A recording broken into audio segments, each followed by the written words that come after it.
Hello students, good morning everyone. I am Anju Agarwal. तुम लोगों को थर्ड पेपर स्टैटिक सब्जेक्ट है वो पढ़ा रही हूँ, जिसमें फर्स्ट यूनिट है तुम्हारा centre of gravity, second unit है कॉमन कैटेनरी और वर्चुअल वर्क, थर्ड में है forces on three dimensions, points at central axis, ranges, fourth unit है null line, null plane, stable and unstable equilibrium. Centre of gravity unit first है, लेकिन हम तुम लोग को स्टार्ट करेंगे पहले कॉमन कैटेनरी। पहले ये देख लो कि स्टैटिक जो है वो मैकेनिक्स के दो पार्ट्स हैं, स्टैटिक और डायनेमिक्स। मैकेनिक्स तुम्हारा is that branch of science which deals with the study of body in state of motion और at rest under the effect of some forces. तुम्हारा मैकेनिक्स में रेस्ट बॉडी और state of motion दोनों के बारे में बताया जाएगा, जिसमें फर्स्ट पार्ट है मैकेनिक्स का स्टैटिक्स और सेकंड पार्ट है डायनेमिक्स। तो तुम्हारा स्टैटिक्स फर्स्ट पार्ट है सो तुम्हारा थर्ड सेमेस्टर में है, और डायनेमिक्स है सो फोर्थ सेमेस्टर में है। स्टैटिक्स तुम्हारा is that branch of science which deals with the study of a body at rest under the effect of some forces, since the body under consideration may be a particle or a rigid body। तुम्हें जो statics की ये करना है, ये divide है तुम्हारा to terms में। फर्स्ट है स्टैटिक्स ऑफ ए पार्टिकल, जो बॉडी रेस्ट में है वो उसके बारे में पता करना है, उस पर जो फोर्स लगाया जा रहा है। फर्स्ट हो गया स्टैटिक्स ऑफ ए पार्टिकल, और सेकेंड हो गया तुम्हारा statics of a rigid body. Particle के भी बारे में और रिजिड बॉडी के बारे में, दोनों के बारे में स्टडी करनी है। नेक्स्ट है तुम्हारा डायनेमिक्स। डायनेमिक्स जो है वो हमारा under the action of a force of bodies in motion is called dynamics. तुम्हारा जो बॉडी मोशन में होगा और उसी टर्म्स में हमें डायनेमिक्स की स्टडी करनी है, वो हमारा फोर्थ सेमेस्टर में होगी। स्टार्टिंग में तुम्हारा फोर्स है, फोर्स के बारे में तुम लोग पढ़ी ही हो।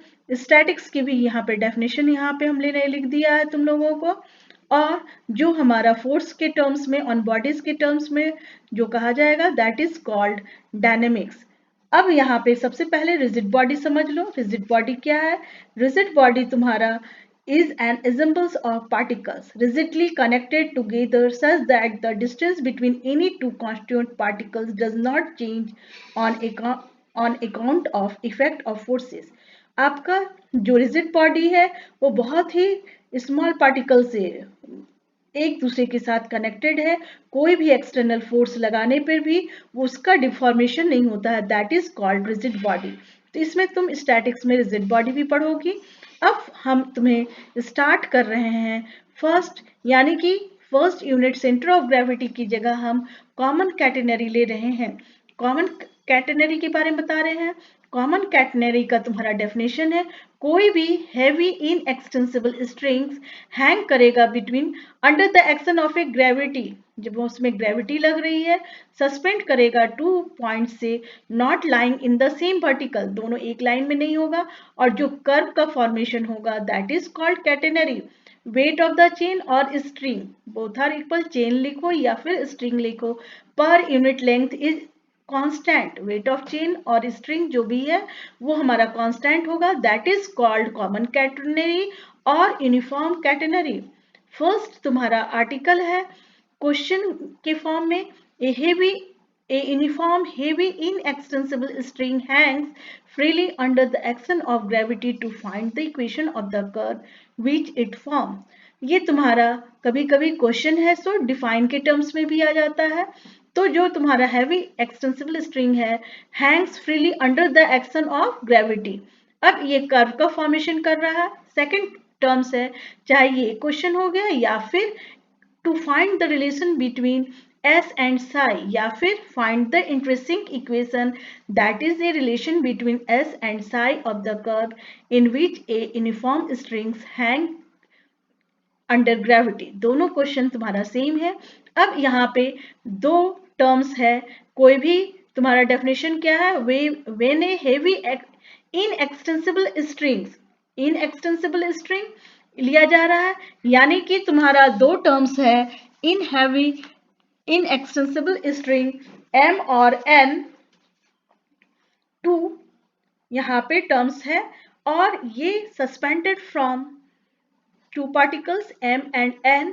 यहाँ a जो है वो हमारा लोएस्ट पॉइंट है और ये जो डिस्टेंस हो गया m और n इसको स्पैन करते हैं और ये वर्टिकल डिस्टेंस ये हमारा टर्म्स हो गया सैग। a जो है वो हमारा वर्टेक्स है।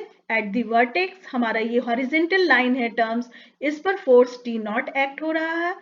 Eight the point P draw a tangent draw किया गया है eight the point L, this make an angle Sai. At this point P point पे हमारा टेंशन जो है वो T एक्ट हो रहा है और एट दिस पॉइंट यहाँ पे wait per unit length WS act हो रहा है। दैट इज इसकी डायरेक्शंस जो है वो डाउनवर्ड की ओर होगा। ये तुम लोग ध्यान से पेन से बना लेना। यहाँ WS की जो डायरेक्शन है डाउनवर्ड की ओर है और यहाँ पे टेंशन T की जो डायरेक्शन है वो फॉरवर्ड की ओर है। अब ये जो आर्क है AP हमारा आर्क रिप्रेजेंट हो रहा है, दैट इज S। और ये हमारा लोएस्ट टर्म पॉइंट है AO के बीच में हमारा जो डेप्थ हो गया उसको स्मॉल c से रिप्रेजेंट कर रहे हैं। O हमारा ओरिजिन हो गया, OX इनिशियल लाइन हो गया। अब यहाँ पे टर्म्स है, इसका डिस्क्रिप्शन है MAN यूनिफॉर्म स्ट्रिंग है suspended between two points, that is M and N। A हमारा लोएस्ट पॉइंट हो गया।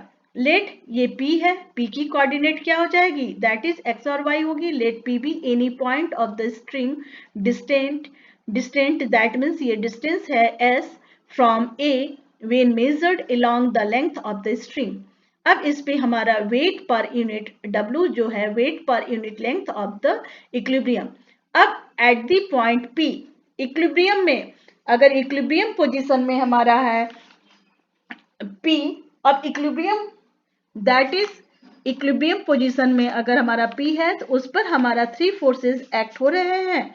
और इक्विलिब्रियम का डेफिनेशन क्या दोगी, कोई भी बॉडी हमारा रेस्ट में है उस पे नंबर ऑफ फोर्सेस एक्ट हो रहा है तो बॉडी की जो उसमें कोई भी चेंज नहीं होगा, वो एज इट इज रहेगा।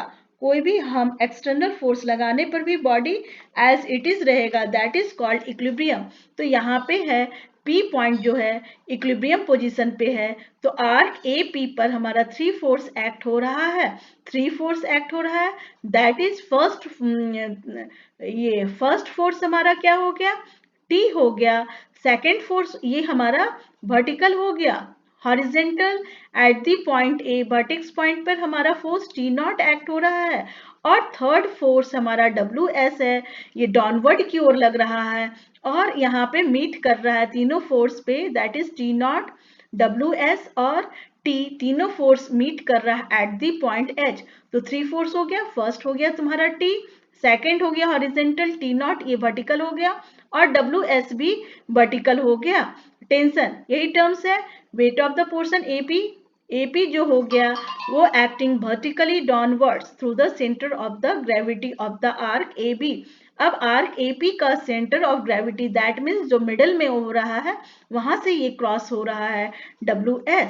अब नेक्स्ट टर्म है, अब ये लाइन ऑफ एक्शन जो WS है मस्ट पास थ्रू H, जहाँ पे हमारा T और T नॉट दोनों मीट हो रहा है। Let psi be the inclination of the tangent at P to the horizontal। Next है, अब यहाँ पे रिजॉल्विंग फोर्सेस लेंगे हॉरिजेंटली एंड वर्टिकली। अभी जस्ट हमने ये कहा कि हॉरिजेंटली हमारा लग रहा है T नॉट और वर्टिकली क्या लग रहा है हमारा फोर्स, वर्टिकली फोर्स लग रहा है हमारा T। अब हमारा यहाँ पे इक्वेशन होगा, हॉरिजेंटली इक्वेशन क्या लेते हैं, कॉस लेते हैं, एंगल साई है T कॉस साई, और हमारा वर्टिकल क्या लेंगे T साइन साई। तो हमारा हॉरिजेंटल में हमारा इक्वेशन क्या हो जाएगा T कॉस साई और हॉरिजेंटल में हमारा ये बैलेंस क्या कर रहा है फोर्स T नॉट। तो हमारा फर्स्ट इक्वेशन जो है वो रिप्रेजेंट करेगा T is equal to cos psi, horizontal force हो गया T नॉट। सेकेंड फोर्स जो है वो वर्टिकल है, vertical that means T sine psi और इसको बैलेंस कर रहा है ये WS। तो हमारा नेक्स्ट क्या फोर्स हो गया T sine psi equal to WS। अब इसको हम फर्स्ट इक्वेशन बनाए और इसको हम सेकंड इक्वेशन बनाए।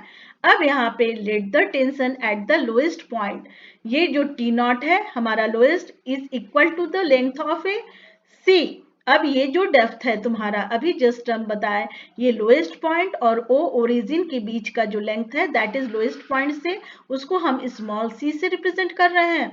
तो ये जो हमारा डेप्थ हो गया वो स्मॉल सी हो गया, तो ये जो टेंशन है वो इसके मस्ट इक्वल हो जाएगा, दैट इज डब्ल्यू सी हो जाएगा, डब्ल्यू एस एस हो हमारा यहाँ पे। Let the tension at the lowest point be equal to the weight of a length C of the stream, ये जो है सो दैट टी नॉट है सो हमारा डब्ल्यू सी के इक्वल हो जाएगा। अब इक्वेशन नंबर फर्स्ट से देखेंगे, टी कॉस साई। अब टी नॉट की वैल्यू पुट करेंगे, टी नॉट किसके इक्वल हो गया, डब्ल्यू सी के इक्वल हो गया। और सेकंड, अब इक्वेशन 2 में ये थर्ड हो गया, 2 में थर्ड से डिवाइड करेंगे तो ये हमारा क्या हो जाएगा, tan psi equal to S by C. और इसको हम फॉर्मूला के टर्म्स में लिखेंगे, S is equal to C tan psi, ये हमारा सी tan साई यही required equation of the catenary होगा। या फिर तुम्हारा क्वेश्चन रहेगा find the relation between S and psi, तो यही रिलेशन होगा S is equal to C tan psi, या फिर intrinsic equation of the catenary that is S is equal to C tan psi. और यहाँ पे जो सी है वो that is called parameter of the catenary, parameter of the catenary that means ये हमारा साइज ऑफ द कैटेनरी बतला रहा है। अब हम इसमें कुछ डेफिनेशन देख लेते हैं, उसके बाद सेकंड इक्वेशन हम करवाएंगे, क्वेश्चंस करवाएंगे। और यहाँ पे डेफिनेशंस लिखा हुआ है तुम्हारा वर्टेक्स, वर्टेक्स यानी कि जो लोएस्ट पॉइंट ए था that is called vertex of the common catenary. अब directrix, the axis of X which is the horizontal line at a depth C below the lowest point A, below the lowest point A of the catenary is called directrix, that means तुम्हारा यहाँ पे जो x axis था, x axis हमारा क्या कहला रहा है, डायरेक्ट्रिक्स कहला रहा है। और y axis of symmetry is called the axis of the catenary, catenary ये डायरेक्ट्रिक्स हो गया जो एक्सिस ऑफ x है, horizontal line at a depth c below the lowest point. अब एक्सिस जो टर्म्स तुम्हारा y के टर्म्स में है, vertical line at the lowest point that is called axis, ये तुम्हारा स्पैन, स्पैन कहा जाएगा if two point suspension of m and n are in A horizontal line then mn is called span, यानी कि जो हमारा 2 पॉइंट सस्पेंशन हो रहा है दैट इज कॉल्ड हमारा स्पैन हो गया।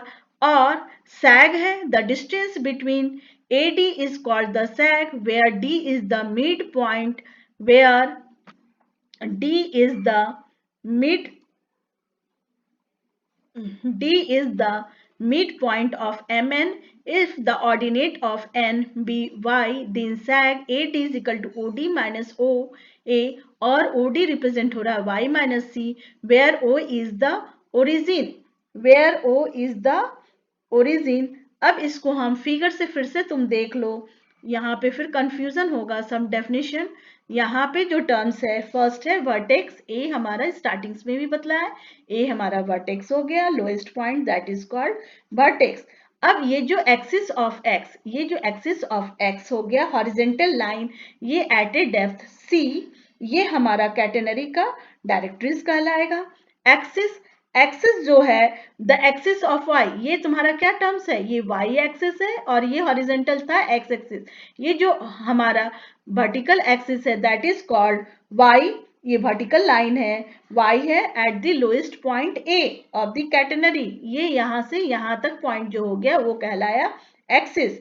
स्पैन था, स्पैन यानी कि ये जो डिस्टेंस है, distance between the suspension of m और n हमारा इन ए हॉरिजॉन्टल लाइन, ये जो हॉरिजॉन्टल लाइन है m और n that is called span. और ये स्पैन जो हो गया इसकी value M N equal to 2x के इक्वल होगी, ये याद रखना न्यूमेरिकल जब भी सॉल्व करेंगे तो एम एन की वैल्यू जो होगी ये 2x होगी। और ये हमारा क्या हो गया, ये हमारा हॉरिजॉन्टल लाइन हो गया, suspension of between 2 points m और n, और इसकी लेंथ है सो हमारा एक्स वाई हो गया, और ये जो एन है, एन की कोऑर्डिनेट हो गई एक्स और वाई, ये स्पैन हो गया। नेक्स्ट है तुम्हारा सैग। सैग जो है ये डिस्टेंस ए डी, यहां से लोएस्ट पॉइंट से डी का डिस्टेंस जो है that is called sag. D हमारा जो है वो क्या हो गया, मिडिल पॉइंट। मिडिल पॉइंट हो गया, मिड पॉइंट ऑफ, ये मिड पॉइंट लेंगे एम एन का। If the ordinate of N be Y, अगर एन का ऑर्डिनेट ये वर्टिकल है हमारा वाई है, देन सैग, सैग की वैल्यू क्या हो जाएगा एडी। एडी को हम क्या लिखेंगे, एडी को हम, ये टर्म्स हमारा पूरा वाई है ऑर्डिनेट, तो एडी को हम क्या लिख सकते हैं इस पूरे में, ओडी माइनस ओ ए, ये पूरे में ये सब्ट्रैक्ट कर देंगे minus O A, that means OD हमारा क्या हो गया, ओडी हो गया पूरा वाई एक्सिस, स्मॉल वाई से रिप्रेजेंट करेंगे, और ये जो डेप्थ हो गया ओ ए, इसको स्मॉल सी से रिप्रेजेंट करेंगे, दैट इज हमारा सैग की वैल्यू क्या हो गई, वाई माइनस सी। ये लास्ट टर्म्स में तुम्हारा हम यहाँ पे रिप्रेजेंट किए हैं, दैट इज, ये टर्म्स देखो, सैग की वैल्यू हो गई A D, O D minus O A, Y minus C, where O is the origin. तो तुम लोगों की फर्स्ट क्लास में ये तुम लोगों को रिमेम्बर करना पड़ेगा हमेशा कि हमारा कैटेनरी क्या है और उसकी डिस्टेंस क्या हो गई सैग, और तुम्हारा स्पैन, इन दोनों को लर्न करना। Your class is over, next day next class होगी।